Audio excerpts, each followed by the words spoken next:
शहर की भागदौड़ से दूर आरव और उसकी पत्नी मीरा अपनी एसयूवी में बैठे थे।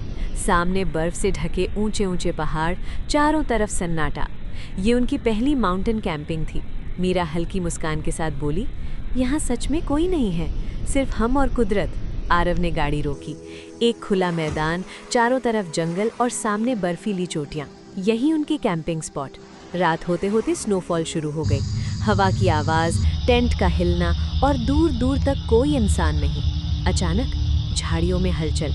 मीरा डरते हुए बोली, आरव, बाहर कुछ है। टेंट के बाहर से आवाज़ें आने लगी। आरव ने धीरे से टेंट की जिप खोली। उसकी आंखें फटी रह गईं। टेंट के सामने एक हाथी, 2 बाघ, कुछ बंदर और दूसरी जंगली जानवर। वो हमला नहीं कर रहे थे, बस भूखे थे। मीरा कांपते हुए बोली, ये हमें मार देंगे। आरव ने गहरी सांस ली। नहीं, ये भूखे हैं।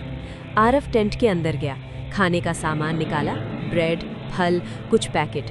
धीरे धीरे बाहर आया। हाथ कांप रहे थे। उसने खाना जमीन पर रखा और पीछे हट गया। जानवरों ने सूंघा और खाना खाने लगे। कोई हमला नहीं, कोई हिंसा नहीं, सिर्फ भूख और भरोसा। अगले कई दिन ऐसे ही बीते। हर शाम जानवर आते, आरव उन्हें खाना देता, मीरा दूर से देखती। धीरे धीरे डर कम हो गया। एक अजीब सा रिश्ता बन गया। मीरा बोली, शायद अच्छाई जंगल में भी समझी जाती है। एक रात मौसम अचानक बिगड़ गया। तेज बर्फबारी, हवा का तूफान। सुबह जब उन्होंने लौटने की कोशिश की, गाड़ी बर्फ में फंस गई। आरव ने एक्सीलेटर दबाया, बेकार। मीरा रोने लगी, यहाँ कोई नहीं आएगा, हम मर जाएंगे। चारों तरफ सफ़ेद मौत।